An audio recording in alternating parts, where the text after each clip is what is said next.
Welcome back. రాష్ట్రంలో శాంతి భద్రతలు క్షీణించాయి. 3 గంటలకో rape, 6 గంటలకో murder జరుగుతోంది. ప్రత్యర్థులను నడి రోడ్డుపై నరుకుతున్నారు. మహిళలు, చిన్నారులపై దారుణాలు జరుగుతూనే ఉన్నాయి. ఏడాదిలో 22.53% తీవ్రమైన నేరాలు పెరిగాయంటే పరిస్థితి ఏంటో అర్థం చేసుకోవచ్చు. సీఎం రేవంత్ రెడ్డి వద్ద హోంశాఖ ఉన్నప్పటికీ శాంతి భద్రతలను పట్టించుకోవట్లేదని విమర్శలు సర్వత్రా వినిపిస్తున్నాయి.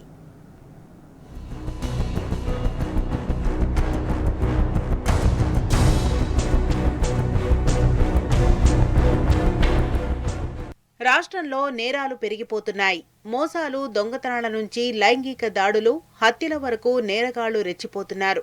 సంవత్సర కాలంలో జరిగిన నేరాల చిట్టా చూస్తే పరిస్థితులు ఎంత భయంకరంగా ఉన్నాయో అర్థమవుతుంది. ఇటీవల నడి రోడ్లపై దారుణ ఘటనలు జరిగాయి. మహిళలపై అకృత్యాలు పెరిగిపోయాయి. నేరాలు భారీగా పెరిగిపోవడంపై శాంతి భద్రతల నిపుణులు, రిటైర్డ్ పోలీస్ అధికారులు, మానవ హక్కుల కార్యకర్తలు ఆందోళన వ్యక్తం చేస్తున్నారు. కాంగ్రెస్ ఏడాది పాలనలో తెలంగాణ జంగిల్ రాజుగా మారిపోయిందని సామాజికవేత్తలు తీవ్ర విమర్శలు గుప్పిస్తున్నారు. ప్రభుత్వం, పోలీస్ శాఖ లెక్కల ప్రకారం తీవ్రమైన నేరాల్లో 22.53% పెరుగుదల కనిపిస్తుందని చెబుతున్నారు.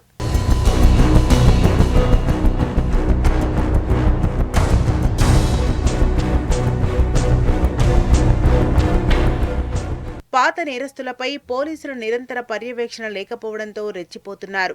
10 ఏళ్ల పాటు పత్తా లేకుండా పోయిన పాత నేరస్తులు మళ్లీ దందాలు మొదలుపెట్టారని వివిధ కేసులతో తెలుస్తోంది. సెటిల్మెంట్లు, సుపారీ హత్యలు, పాత పగలతో ప్రత్యర్థులను మట్టుబెట్టడం వంటి నేరాలకు పాల్పడుతున్నారు. భూ వివాదాల్లో ఘర్షణలు కూడా పెరిగిపోతున్నాయి. కట్టడి చేయాల్సిన పోలీసులు సివిల్ కేసులలో తలదూర్చి కబ్జాకోరులకు కొమ్ము కాస్తున్నారనే ఆరోపణలు వినిపిస్తున్నాయి.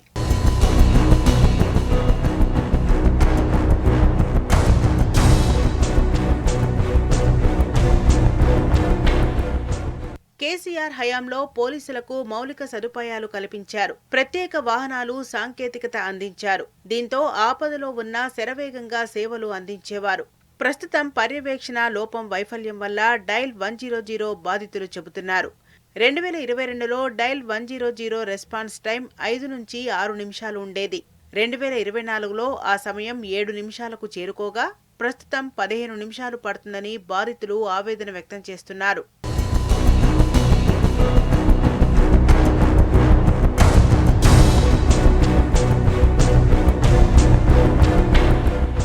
రాష్ట్రంలో అడుగడుగునా నిఘా వైఫల్యం కనిపిస్తుందని శాంతి భద్రతల నిపుణులు చెబుతున్నారు. సీఎం రేవంత్ రెడ్డి ఆధ్వర్యంలో హోంశాఖ ఉన్నా పర్యవేక్షణ, సమీక్ష ఎందుకు చేయటం లేదని ప్రశ్నిస్తున్నారు. హైదరాబాద్లో ఓ ఉగ్రవాది 6 నెలలుగా తలదాచుకున్నట్టు తేలింది. ఢిల్లీ నుంచి ఎన్ఐఏ అధికారులొచ్చి అతన్ని అరెస్ట్ చేశారు. ఆ దుండగుడు 6 నెలల్లో ఏదైనా విధ్వంసానికి పాల్పడి ఉంటే పరిస్థితి ఏంటని రిటైర్డ్ అధికారులు ఆందోళన వ్యక్తం చేస్తున్నారు. మన పోలీసులు ఎందుకు నిఘా విఫలమవుతున్నారని ప్రశ్నిస్తున్నారు. అంతేకాదు, నేరం జరిగే వరకు అంచనా వేయటం లేదని ఆగ్రహం వ్యక్తం చేస్తున్నారు.